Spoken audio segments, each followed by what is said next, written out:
rapid pace out here early in the second. LeVert, hey, knocks it down. Rondo's on the run. Stops, hits Love. Love fires. Cavs reset with a fresh 14. Under 3 to go in the half. Garland works on Holiday. Lost it for a moment. Shovels to Mobley. Garland, step back three, drew a foul, knocks it down.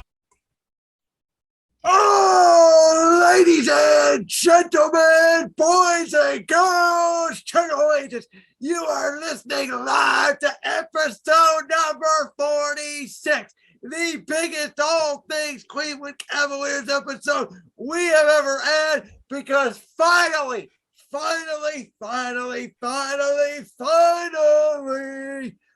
have news to break. Brandon Lewis, Joey Snyder, Lewis, Joey, go ahead. Oh, what we're talking about.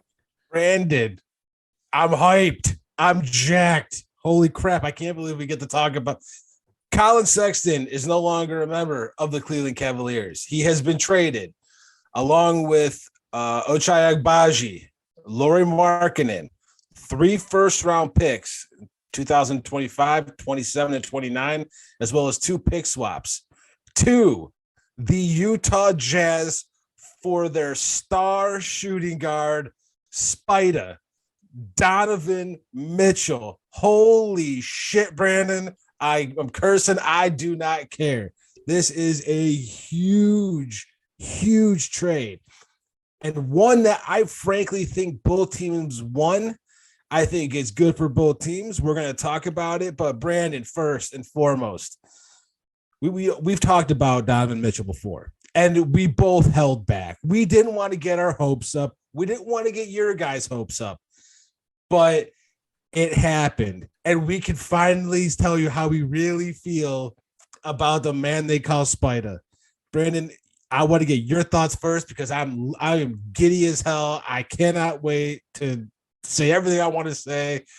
Brandon, Donovan Mitchell, a Cleveland Cavalier. What are your thoughts? Yeah, when I first heard this news, I did not believe it. I thought it was a troll because, like you said, we were both sitting here and we threw out names throughout, even going back to last year's trade deadline. But when the season ended, we threw out names like potentially a Bradley Beal. We threw out maybe a Buddy Hield, somewhere along those lines. We didn't really think the Cavs were really going to go all in on Donovan Mitchell. We thought they might be involved in a Donovan Mitchell trade. Maybe they get something back. We thought Donovan Mitchell could be going to the Knicks. Maybe the Cavs get something from one of those two teams. But my goodness, the Cavaliers got Donovan Mitchell, an absolute star, a stud, to pair in the backcourt with Darius Garland, and a man who can create his own shot and run the offense alongside Garland, and when Darius Garland is out of the ballgame. I have said since April, since the season ended, I have sat here and I have said the Cavs' biggest need outside of a wing was somebody who could score the ball when Darius Garland was not in the game.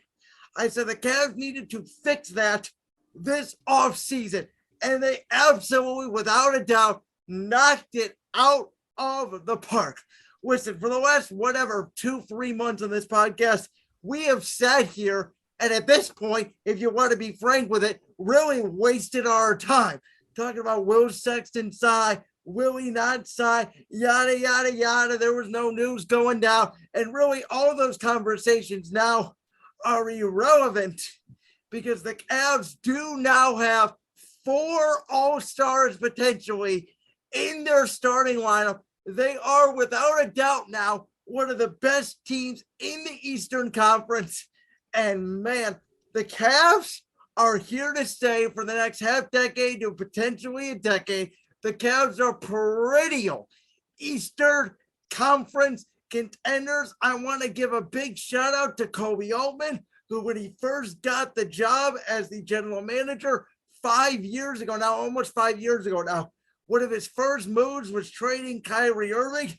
It was one of the worst trades the Cavs have ever gotten back at the time.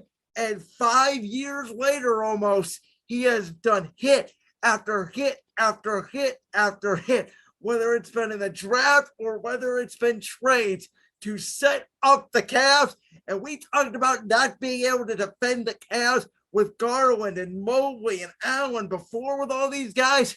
You just add in Donovan Mitchell. It's absolutely phenomenal. I am kind of upset losing Marketing, but is it absolutely worth getting Donovan Mitchell? Yes, it is. My big man dream lineup is gone, but you know what? This is going to lead to more victories. And the Cavs, yes, they are one of the best teams in the Eastern Conference now. Go ahead, partner. I agree with you 100%. The only three teams that I would say are above the Cavs are the Bucks, the Sixers, and the Celtics. And honestly, I think that adding Donovan Mitchell to that rotation, to that starting lineup, puts them right up there with those three teams. Anyone who says otherwise, you could think whatever you want. This is just an opinion, but I think that the Cavs are contenders for the East now. I don't think that it's any question.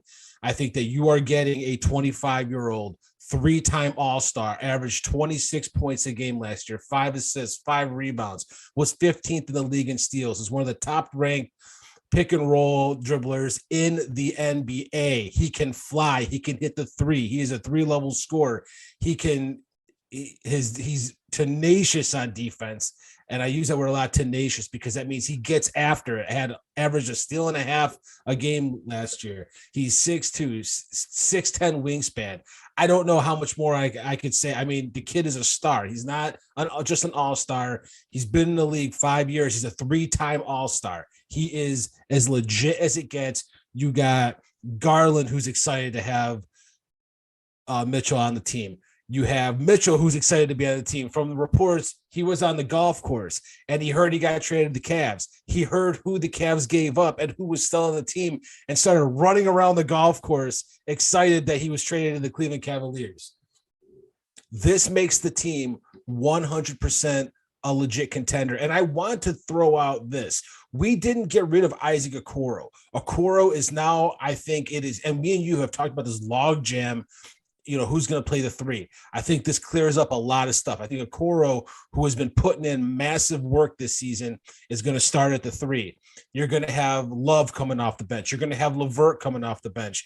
We have a very deep bench still. And on top of that, what happens when Ricky Rubio gets healthy? You have this ridiculously good starting five of Garland, of Donovan Mitchell, of Okoro, of the generational talent that will be Evan Mobley. Fully expect him to be an all-star, of who me and you agree we think is the second to third best center in the East in Jarrett Allen, another all-star, on top of when Rubio's healthy. Rubio coming off the bench, Love coming off the bench, LeVert coming off the bench. You got Dean Wade, you got Lamar Stevens in an even deeper bench.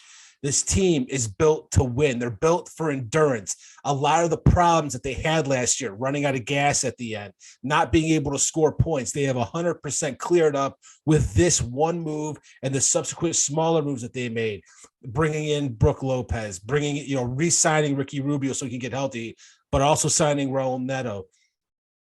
Does this mean Isaiah Mobley maybe makes the roster now? There's some other questions that we have, but Donovan Mitchell, a superstar in this league, is now playing next to Darius Garland and Evan Mobley and Jarrett Allen on our Cleveland freaking Cavaliers. And here is another point, and this to me kind of gets lost in all of this. And you're right about Okoro, and I completely agree with you. But back to Mitchell real quick. Donovan Mitchell, we all know, was a great player in Utah. We all know, though, he didn't get over the hump per se. Of course, him and Rudy Gobert, all those great Utah teams, they had the number one seed the 1 year, they ended up losing the second round. What it had to do with that was Donovan Mitchell, like Damian Lillard and some of these other players out there in the Western Conference, they were pretty much a one-man show. They had okay pieces around them, but not great championship-level pieces. You could make an argument Donovan Mitchell is the second or third best player now on this Cavs team with Darius Garland and Evan Mobley. My point is he's not going to have to carry the load. He's just going to go in there and he's going to play with superstar level talent. It should make everybody better because now you can't double team Garland when he's bringing the ball. You can't double team Mitchell. You can't double team Mobley.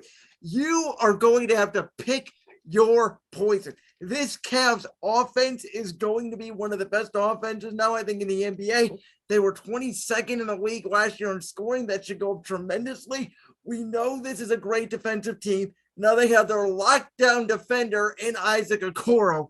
And 2 weeks ago, we talked about it. If Okoro emerges, like the reports have said that he's done all summer, and the Cavs must believe there is something there, because I don't think they make this move if they don't believe something is there with Okoro.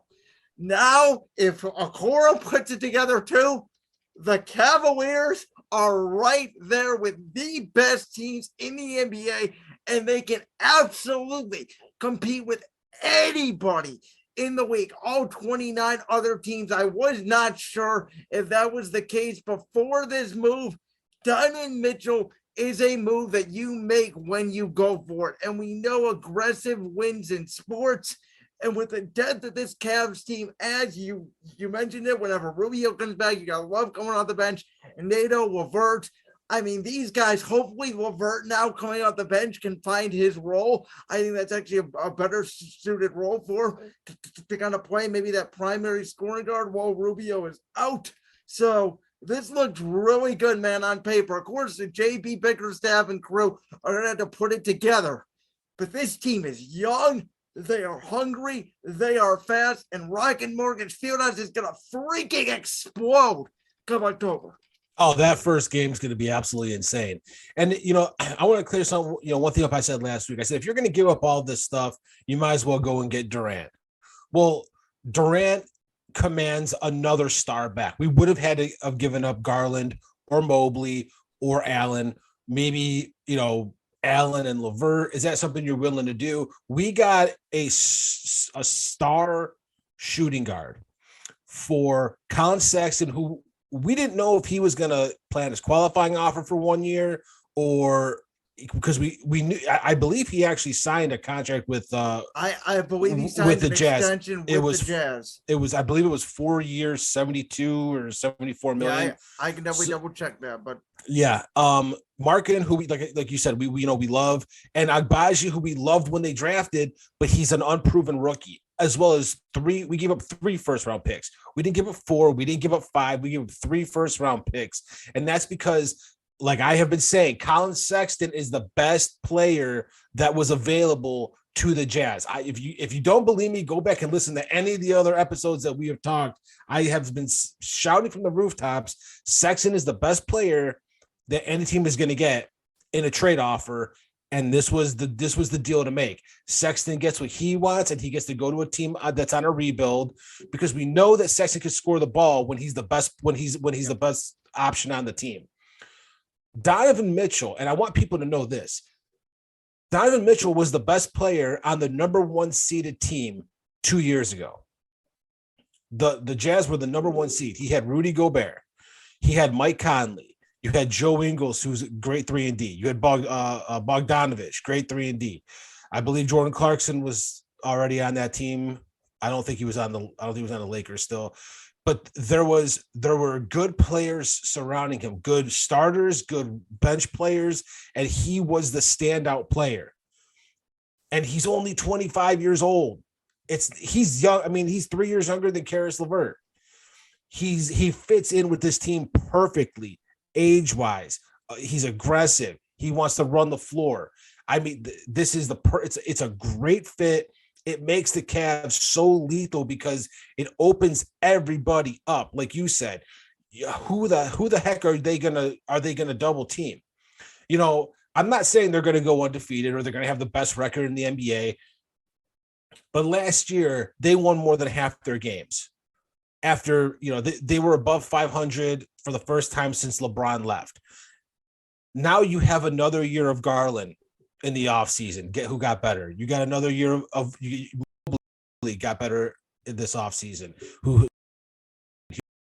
Coro, we've said nothing, we've heard nothing but great things about. Allen getting better. And then you're going to add a star to that. You're adding, and you're giving the team enough time now to where they're going to be able to work it out in training camp. It's not a mid-season trade. It's perfect because they get to work this out before the season even starts. On top of that, again, Our bench is crazy deep. We didn't give up Kevin Love. We didn't give up Karis LeVert. We have Ricky Rubio's that's going to get healthy. And like I said, and we don't talk about enough, Dean Wade, Lamar Stevens, further down the bench, they played big minutes for us last year. Yep. Brooke Lopez we signed. We have backups. Robin Lopez. Sorry, Robin Lopez. My bad. Robin Lopez. I'm jacked. I'm jacked up. You're jacked up. Hey. I'm hyped. So this team, like I said in my opening statement, has addressed every single thing that they were weak on last season. Everything. You think about it. How many games did they not win because they just didn't have the offensive power? I agree. A lot. Listen, how many times did we sit here and say the same thing? How many games did they lose because Allen or Mobley or both were hurt because they didn't have any backup big men? Yep. And they went and they addressed that. How many games did they lose because they ran out of gas at the end of the game? Well, we addressed that. This team is built to go the distance. They're built to not only compete at a championship level, but not get tired in doing so because that bench is 10, 11 people deep. And I know, everyone's like, well, but it's different in the playoffs. Maybe, but I still think we got nine players who we could, while most teams play 6. And how many times do we talk about in today's NBA now, chemistry matters more. You don't see a lot of teams, strictly going to that 7-8 man rotation. Look how deep Golden State was last year. The champions going into this year, they are deep, and they got kids coming out of the G League that did not play a lot that are going to be huge contributors for them down the line. The Cavs are in a very similar situation. And I do want to make this point because I know, listen, we've compared Donovan Mitchell and Colin Sexton a lot. And I was the one sitting here beating, my chair ear over the last year. Well, Sexton and Garland don't play well together, and Sexton and Mitchell are similar players. Well, Sexton's only got a 6'5", 6'6" wingspan. Donovan Mitchell has a 6'10" wingspan. That is a 5-inch difference, which is huge when you're guarding some of those perennial players in the game. And at this point now, with now as we presume Okoro being in the starting lineup, now Donovan Mitchell moves in at the shooting guard. The Cavs' oldest starter in their starting lineup is 2 years older than me. A lot of these guys are younger than me. A lot of these guys, I think Okoro, I didn't even think he had his driver's license at the start of last season. This team is the youngest team. They got to be the youngest starting lineup in the NBA, you would think. They are perennial lethal, and it's not like they're going to be a one-year wonder. They're not like they're a Brooklyn or a Lakers or coming together for 1 year and trying to win a championship and see if it busts or not. This team, for the next at least half decade, if not full decade. Now, again, we'll see money-wise if they're going to be able to afford all of these guys. But presumably for the next decade, you have your Cavaliers in wine and gold. Save you can go out, you can buy their jerseys. If you don't have a jersey curse like me, these guys are going to be here for a long time. And it's crazy because, as we know, Joey says it almost every week. Last year, we're coming up on our 1 year anniversary, episode 52, about 6 weeks away. Last year, I predicted the Cavs would win about 5 games. I did not love the direction this team was going. And let's face it, for the last 3 years, the Cavs were not very good.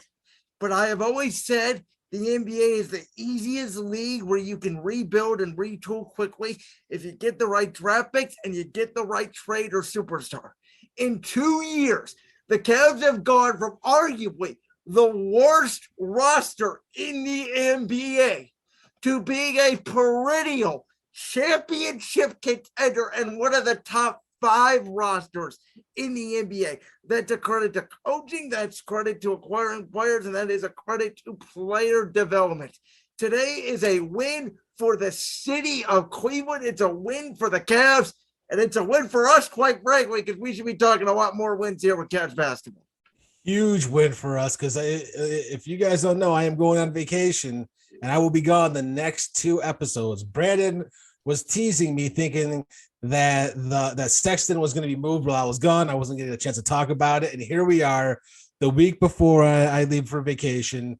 And we get to talk about this bombshell, this Woj bomb, as Adrian Wojnarowski broke it. And it was a nuke that hit the city of Cleveland. I mean, I was on Twitter, and Twitter was all over the place. I think it was crashing a little bit. I mean, I just don't think people understand how big of a deal this is. And there's a few things that I want everyone to know. Number one, this was a fair trade. The Jazz, anyone who says anyone fleeced anyone, that's not true at all. The Cavs got the best player in the deal by far. Donovan Mitchell is a star. I want everyone to know that he is a star, and he makes his team a championship contender because everyone else is already gonna take that next leap. He makes his team a massive championship contender. It's not a question. You can argue with me all you want. You'll never be able to convince me. Garland, Mitchell, Mobley, Allen. That is those four players right there. You can. If Okoro takes that next step, whether you put LeVert in there, it doesn't matter. This is a championship team. How deep their bench is, their starters, everything about them just reeks of championship for the city of Cleveland. The Jazz got Colin Sexton, where he can take that next step if he's going to. They got Markkanen, who was a solid starter. They got Agbaji, who we loved. We loved that draft pick from the Cavs.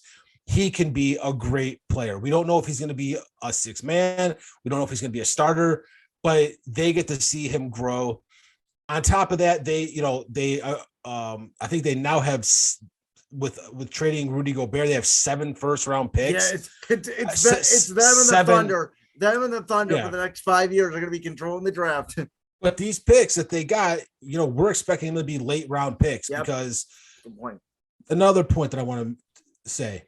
If you do not believe the Cleveland Cavaliers are a top 4 or 5 team in the East, you're crazy. Don't come at me with the Heat are better. The Heat are not better. The Heat just got older.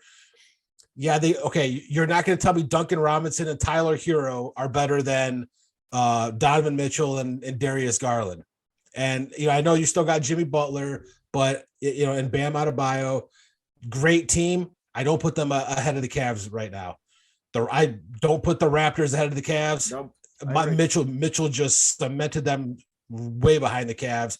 Do not come at me with the Hawks. The Hawks are not. The Hawks. I think are better, but they're not better than the Cavs. They're not. Hawks are not better than the Cavs. I would say they're close with DeJounte Murray. DeJounte Murray and Trae Young. Very close, but I think that Mobley and Allen tipped the scale more. I agree. To the Cavs. I agree with that 100.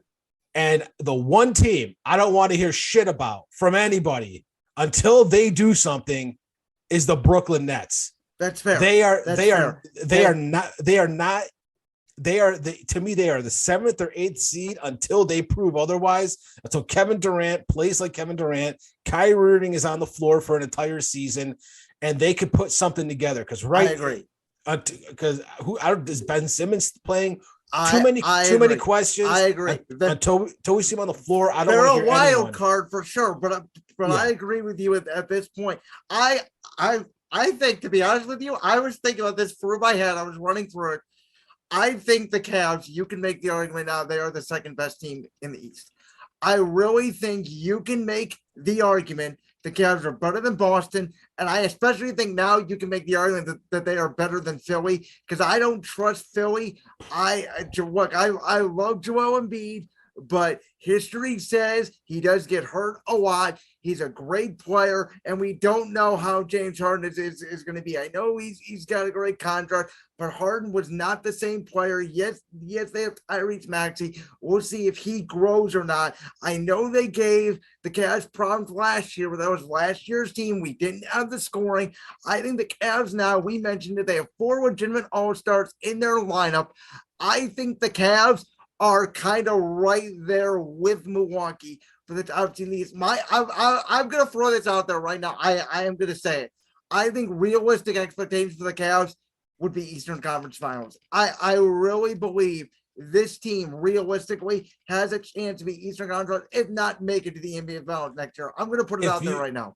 If you were good enough, if you're good enough to get to the Eastern Conference Finals, you're good enough to win it. So do I think that's where the Cavs are going to go? Yes, I do. I don't want to. I'm not saying they're going to win the championship, but I'm saying that they could. I'm saying that it's not an unrealistic thing to expect from this team. This is a big move. This is a great team right now. As I said this on Twitter, and I fully believe it, the Cavs are going to be a cheat code in NBA 2K23. They are going to be absolutely ridiculous. And I do want to clear up one more thing that me and you have both said. Me and you have talked about, we've talked about the comparisons of Garland to Mitchell. Now, a lot of that and a lot of the things that we've said is because there was no way that we were going to get Donovan Mitchell. I wasn't going to get my hopes up. So I downplayed the comparison. But you have to understand, this is a huge – Donovan Mitchell is much, much better, to me, in my opinion, than Colin Sexton. He is he's 2 years older than Colin Sexton, but he's been in the All-Star game 3 times. Colin Sexton averaged 25 points one year, but it was on one of the worst teams in the league. Donovan Mitchell averaged 26 points almost consistently, and it's been on one of the best teams in the league. So when you're comparing, there's no comparison. Donovan Mitchell is just miles above Colin Sexton. Now, that's not saying that Colin Sexton can't get there in the next 2 years. Could he be where Donovan Mitchell is in Utah? Sure, but he wasn't going to get there with this Cavs team. Donovan Mitchell is a different type of animal. He's a different type of player. He's extremely smart. He's unselfish. He plays D. And no knocks against Colin Sexton because he could do all this too. But Mitchell is just better in every way, shape, and form. Mitchell is a better player. He makes his team absolutely lethal in every single sense that you could think of. This is a massive win for the Cleveland Cavaliers, like you said, massive win for the city. And my God, I cannot believe Donovan Mitchell, a.k.a. Spider, is now a Cleveland Cavalier. The biggest decision he might have to make is he's sticking with number 45. I think his biggest decision he's gonna have to make is he gonna live on the east side or west side? Oh, that's a good one. I love it. But yeah, I mean, as you guys know, as Joey said, we have been saying it over and over. Try to do the Sexton and Mitchell comparisons, and I've been saying too, like, I don't think the Cavs need to wait. I said it before the draft. I wanted to trade away that draft pick and go get a player, which we ended up doing because I said this team is in the prime now. The NBA is as wide open as it has arguably ever been in my lifetime, and aggressive wins in sports. GMs and teams that wait on their hands trying to make a move and hoping and praying, usually it doesn't work out. The Cavs stayed aggressive. They were persistent. They got their target, and this team, October is right around the corner. The NBA season is about 6 weeks away when we get to actually talk real basketball. But man, for an off-season episode of ATC, what a treat, and thank you to the fans that have been listening to us since day one. We are so proud of our viewership. We are going up and up and up. Yeah, I got to give a shout out to Savvy Gamer. Yes, he has been giving us that. Yep, he has been giving us so much good stuff. We were actually going to use a lot of his topics that he thought we should talk about, and but then the bomb of Donovan Mitchell hitting the Cavs dropped today, and we didn't get around to it. So Savvy, if you're out there, thanks for the support. Thanks for all the topics you want to hear. We try to. Anyone who has any suggestions, we're always down, and a lot of you have given us really good suggestions. We appreciate the support. I do want to say, Brandon, I do want to ask you a question. Go ahead. How pissed off are New York Knicks fans right now? Oh, you know what? Here's the thing, and I will say this. I don't mind publicly saying this on the air. I might have said this on the podcast before. I don't like the Knicks. Screw the Knicks. I don't care how they feel. The Knicks have been terrible for 20 freaking years. And all the national media was like, the Knicks are on the rise. We got to have the Knicks good. Screw the damn Knicks. I don't care how they feel. We got Donovan Mitchell, and they can stink for another 20 years as long as I give a shit. Oh my God, I'm dying. Oh, Brandon, man, I did not know your hatred for the New York Knicks. Woo, that is epic. Saying Madison Square Garden is the epicenter of sports, the which Mecca. It is. But listen, when the Knicks stink for 20 years, no one cares. They could. Another superstar that they were in talks with, and they couldn't get the deal done. The Cavs swoop on in, give them. I don't think, like I said, I don't think we gave up too much. I think it was a perfect trade offer. That's their problem for offering what they offer. Kevin Knox and a couple people. I mean, if you're going to get Donovan Mitchell on that team, you probably got to offer one of Julius Randle or RJ Barrett. They didn't. The Cavs are like, hey, listen, you know what? Abaji's really good, but we got a lot of guards on this team. And listen, Sexton sounds like, he really doesn't want to be here anymore. We really don't got a plan for him. Yeah, Markkanen's a nice piece, but you know what?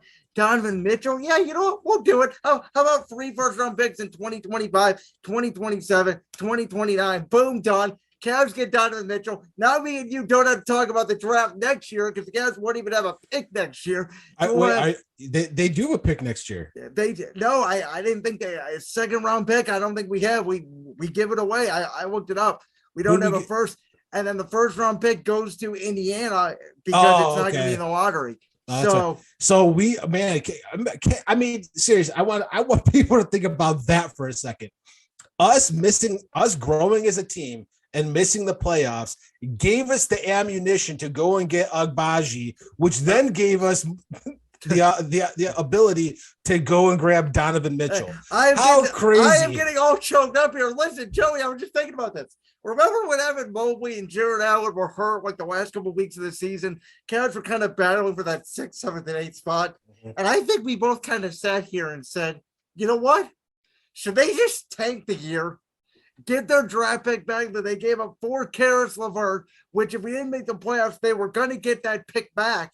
And, when the Atlanta game came around, we were both like, yeah, if the Cavs beat the Hawks, cool. They'll probably lose to the Heat. But in the back of our minds, I think we were both like, you know what? We lose this game, we can get our first round pick back. And that will give us ammunition to go get a superstar player. Remember during our midpoint of the season, whatever thought we had, Kobe Altman seemed to manifest it because it would always come back around the next day. Yeah, it took 5 months, but you know what? Kobe Altman, congratulations. Boom. Cavs, I am over the moon right now. We got Donovan Mitchell. It's awesome. Awesome. I think I've seen so many good pictures. Our own Dean Samples, who is one of the co-hosts for the Pile Driver podcast and the new permanent co-host with Clarence Wilson for the Brown and Orange Weekly, our rebranded Browns podcast. He has been doing some pretty awesome artwork, and we got the Spider logo spray painted over the Cavs logo. I thought that was a really awesome picture. And then I don't know if he put these together or if he found them, but the best one was, and I'm going to have to choose my words carefully, but it was half of the face was Andrew Barry. The other half was Kobe Altman. And it said, screw those picks. Yeah. to say it mildly. How about F them picks? I'm just going to say F them picks. And that's exactly what it is. Browns don't have many picks for a while, but we got Deshaun Watson starting in week 12 and, got for 5 years. Cavs, Kobe Altman's like, you know what? Our team is ridiculously good right now. Let's go and get ourselves a star and put ourselves over the top. Said we don't need these picks. And the Cavs now have 3 legit all-stars, 1 all-star 2B, and maybe 5 if Okoro, like if everything pans out with Okoro. It's a crazy day. It's a crazy day, Brandon. My brain has been going nuts ever since I heard the news. And I've been running around like a crazy man. Me and you have been bursting at the seams to get to talk today about it. Thank God that we had to push back the episode because we were going to record earlier and we didn't because I had something to take care of. And then boom, this drops. Everything happens for a reason. I do good things. Karma. The crazy thing is, at the time we usually record, right after we would have stopped recording, probably the minute after the news would have dropped and our old podcast would have been canceled, we would have just started over. Everything works out, and it's kind of a good thing that next week you're not going to be here. It sounds like Joe Yu is going to fill in because I know Joe wanted Donovan Mitchell. That was his dream off-season scenario. So I'm excited that we used to talk to Joe about that next week, man. It just freaking let's go. Let's play some real games. And just so everyone knows, Joey Ewell is our high school prep, the head of our high school prep podcast, along with Kevin Sleds, our boss. He's that kid with that really long hair. And he has the most gorgeous hair that I have seen. It's magical. It's so good. It's actually the name of my fantasy team in our league, Brandon. Yes, it is. Let me just say good luck with Jalen Hurts. I made you some very reasonable trade offers, as I have 4 of the top 7 quarterbacks in the league, and you refuse to trade. You call it reasonable, but that's a conversation for another day. Okay, so we're doing this on air. On air. You asked for TJ Hawkinson, and you were going to give me Dak Prescott, and I said no. Mm-hmm. No. How is that unreasonable? You're fleecing me. Because in our league, tight end value is more than quarterback value. TJ Hawkinson is not going to get you more than Dak Prescott. And if you want to do you want to know why I offered you Dak Prescott? Oh, I know why you offered me Dak. You know I'm not going to take it. First of all, just so everyone knows, the reason I offered him Dak Prescott is because Brandon is an Eagles fan. I have Matt Stafford. I got Matt Stafford and Tom Brady and Trevor Lawrence, but I offered him Dak Prescott because he's an Eagles fan. What the hell is this podcast turned into? We got to leave it there. Joey, good luck in Hawaii. We're going to talk more Donovan Mitchell with various guests over the next 2 weeks. For Brandon Lewis, Joey Schneider, All Things Cavs, episode bleeping number 46. We'll see you guys next time. And Joey, you know what to say. Let them know.